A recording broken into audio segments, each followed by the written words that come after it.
Bonjour et bienvenue dans l'entretien de France 24. Aujourd'hui, nous avons le plaisir de recevoir un opposant historique au régime de Mobutu, de Laurent Kabila et désormais de son fils Joseph Kabila, dans ce qui s'appelait avant le Zaïre, qui est aujourd'hui la République démocratique du Congo. Étienne Tshisekedi, merci à vous d'être présent. Merci. Alors, après avoir connu la prison et l'exil, vous qui êtes le fondateur de l'Union pour la démocratie et le progrès social, espérez devenir enfin le président de ce pays si vaste, si riche et si complexe. Est-ce que vous allez être candidat à l'élection présidentielle prévue en novembre 2011? Oui, je vais être candidat à la présidence de la République, oui, aux élections prévues pour novembre 91, si jamais elles sont organisées, parce que il y a toujours des bruits qui ne nous rassurent pas sur ce plan-là. Est-ce que vous pensez que les conditions sont réunies pour avoir des élections transparentes? Je ne dirais pas que les conditions sont réunies, mais étant donné la situation catastrophique dans laquelle le pays se trouve pour le moment, je me suis senti obligé d'entrer dans les jeux pour ne pas demain être accusé de non-assistance à personne en danger, parce que franchement notre peuple n'en peut plus tenir longtemps en fait, ça. Donc je tiens absolument à participer à ces élections-là.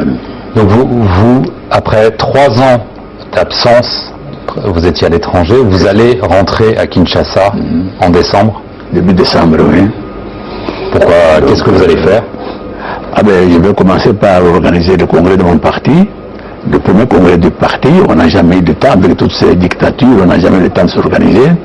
C'est maintenant qu'on peut le faire. Ça va pouvoir se faire? Vous pensez que ça va pouvoir se faire? Et encore une fois, j'espère que ça va pouvoir le faire. Mes collaborateurs qui sont sur place disent que les conditions sont telles que je peux organiser les élections, je peux organiser le congrès de mon parti qui s'ouvre du 10 au 14 décembre prochain. Alors, laissez-moi comprendre quelque chose. En 2006, il y a eu des élections, vous les avez boycottées. Pourquoi est-ce qu'aujourd'hui, vous décidez a priori d'être candidat? Est-ce que les conditions de transparence démocratique sont meilleures aujourd'hui qu'en 2006? Non, j'ai dit justement que les conditions ne sont pas nécessairement meilleures, mais j'ai dit que la situation politique dans laquelle se trouve la situation sociale dans laquelle se trouve le peuple congolais est telle que je dois prendre une responsabilité. Je ne peux pas, pour des raisons que les conditions ne sont pas remplies, ne peux pas cette fois-ci être absent. Il faut absolument que je remplisse mon devoir civique, parce que comme j'ai dit, il ne faut pas que demain je sois accusé de non-assistance de personnes en danger. Parce qu'effectivement, quel est le danger? Quel est le danger aujourd'hui? Évidemment, le pays a beaucoup de problèmes, mais pour vous, quel est le danger? Guerre civile, sécession, coup d'État, effondrement économique, quel est le danger? D'abord, la manière catastrophique dans laquelle, laquelle le peuple est dirigé, le pays est dirigé par l'équipe au pouvoir pour le moment. Et puis, il faut craindre, parce que ça, il faut aussi le savoir, qu'il n'est pas exclu qu'à un moment ou l'autre, il puisse y avoir effectivement une nouvelle guerre civile, parce que ceux qui sont arrivés au pouvoir, ceux qui dirigent le pays étant des militaires, ils avaient leurs collègues avec lesquels ils faisaient le maquis, et quand ils se sont partagés le pouvoir, ils n'ont pas satisfait tout le monde, et tous ces gens-là sont dans le maquis pour le moment, et en train de voir si la direction du pays est bonne ou pas, et sinon ils peuvent faire deux coups. Je ne peux pas garantir cela non plus. Donc tout ça fait que, en tant qu'homme politique, je dois absolument prendre mes responsabilités en me lançant, en me jetant dans si vous voulez, parce qu'il ne faut pas que demain on m'accuse que je n'ai pas pu sauver le peuple qui était effectivement, comme je dis, en danger. Vous avez d'abord travaillé avec le maréchal Mobutu. C'est quoi, avant de devenir un de ses opposants? Vous avez été aussi opposant de Laurent Kabila, aujourd'hui de Joseph Kabila. Comment est-ce que vous comparez les trois? Le trois, ça va un peu crescendo. Mobutu, j'ai même collaboré avec lui parce que il avait toujours cette habitude de faire le contraire de ce que disait sa constitution.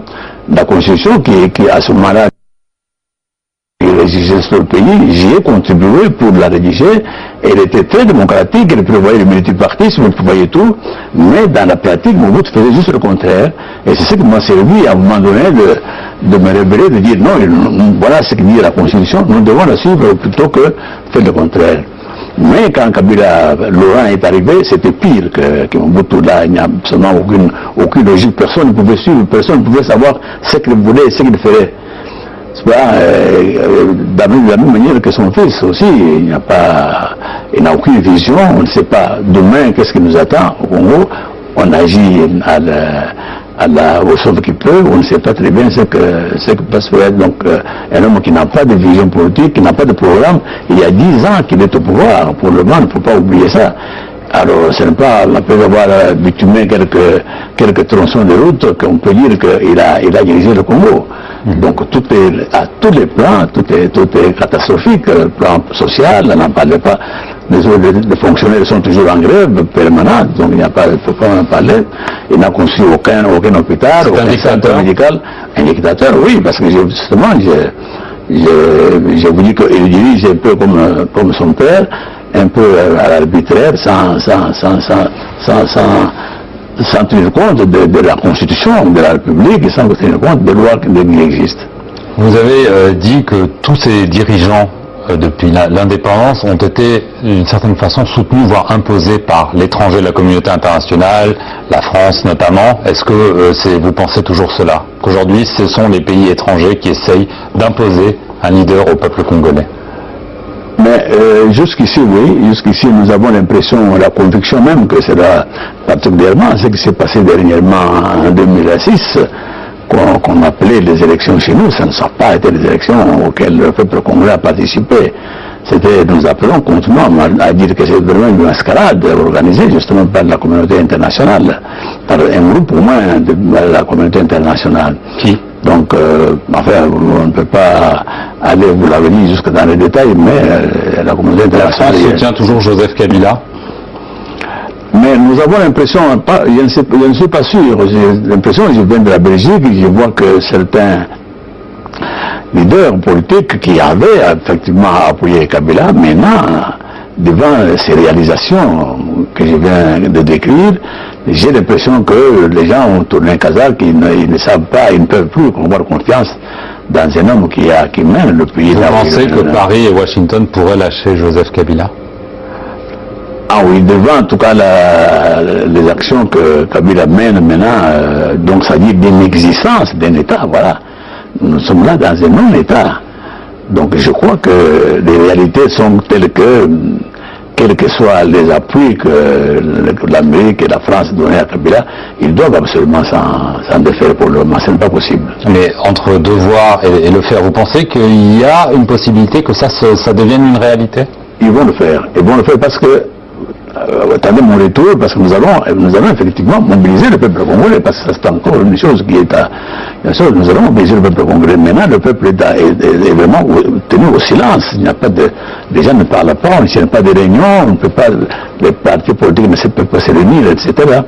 Mais je crois qu'à mon arrivée, nous allons absolument changer cette attitude-là, et à l'extérieur, on entendra ce qui va se passer au pays, au Congo, et je suis sûr que personne ne sera insensible à ces pressions intérieures du peuple congolais. Il y a eu notamment la mort de 2 militants des droits de l'homme, Floribert Chebeya, début juin, et Armand Tungulu, qui avait caillassé l'escorte présidentielle. Pour vous, ça signifie quoi?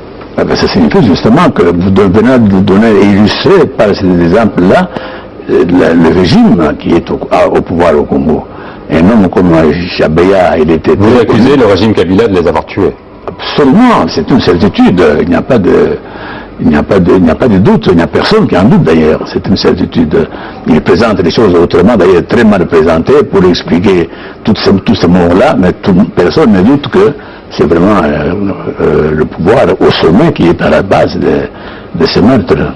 D'accord. Juste dernière question. On a beaucoup parlé de l'Est du pays, avec des milices, des viols massifs. Comment vous jugez-vous la situation là-bas? Mais justement, vous voyez, quand nous étions à San City, nous avons été au dialogue intercongolais, les trois groupes de belligérants, plus même des politiciens, c'était pour arriver à pacifier le pays demander à ceux qui portaient les armes de les déposer, mettre sur pied une armée nationale pour la première fois d'ailleurs, parce qu'il n'y a jamais eu l'armée nationale, procéder à un recensement de la population, parce que depuis ce centre, nous ne savons pas combien sont les Congolais, procéder à l'identification des Congolais, parce que depuis lors, les ordres étaient qu'il y a énormément de gens de toutes parts qui sont dans le pays, on ne sait pas qui est Congolais, qui ne l'est pas. Tout ça a été exigé au dialogue intercongolais avant qu'on puisse parler d'élection.